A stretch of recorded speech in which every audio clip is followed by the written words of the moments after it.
Bom, nesse vídeo a gente vai deduzir a equação de Bernoulli utilizando a integração da equação de Euler para regime permanente.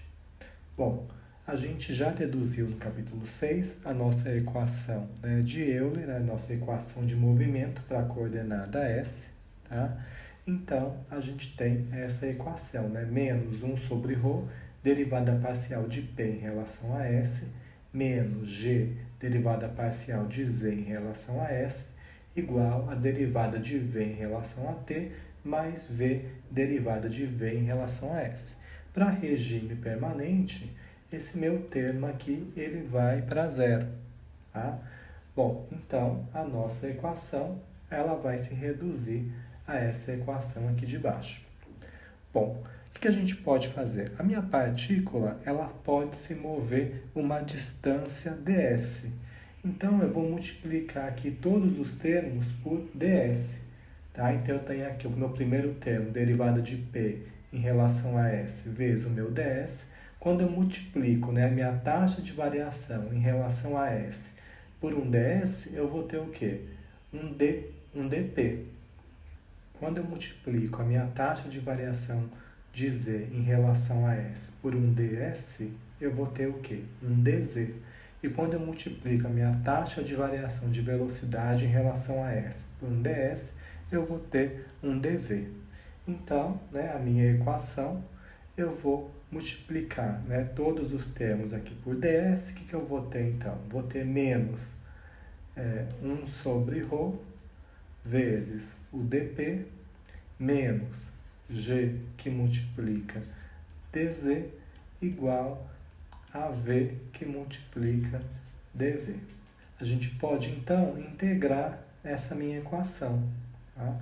Eu posso, na verdade, passar esse meu v dv para o outro lado, então, e multiplicar tudo por menos 1. Então, vai ficar 1 sobre ρ dp mais g dz mais v dv, e isso tem que ser igual a zero.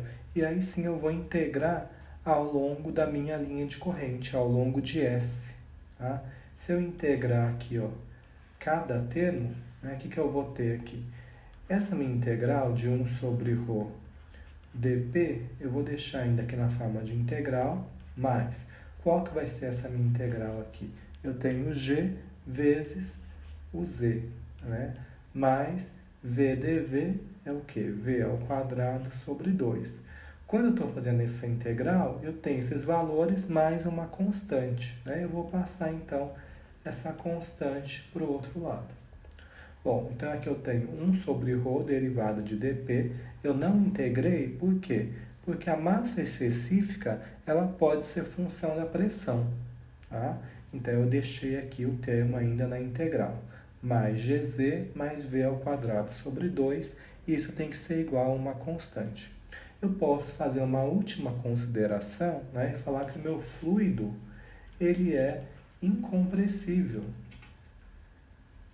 Então, se o meu fluido é incompressível, a minha massa específica não vai ser função da pressão. Então, eu posso integrar e agora eu tenho a seguinte expressão, P sobre ρ,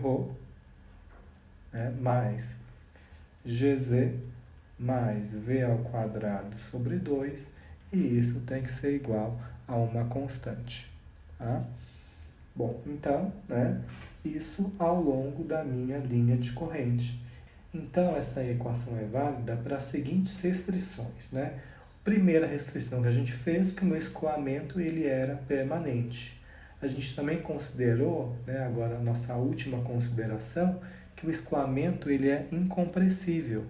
Tá? A gente tem que lembrar que o escoamento ele é incompressível quando o número de Mach ele é menor ou igual a 0,3, sendo que o número de Mach é igual a velocidade dividido pela velocidade do som. Tá? Bom, outra consideração é que o meu escoamento ele é sem atrito. A gente partiu da nossa equação de Euler, e a equação de Euler considera, então, que a viscosidade é igual a zero, ou seja, a gente não tem atrito. E a minha última restrição é que isso é válido para o escoamento ao longo de uma linha de corrente, né? Porque a gente estava trabalhando com a nossa equação, né, para a coordenada S, que é ao longo da linha de corrente.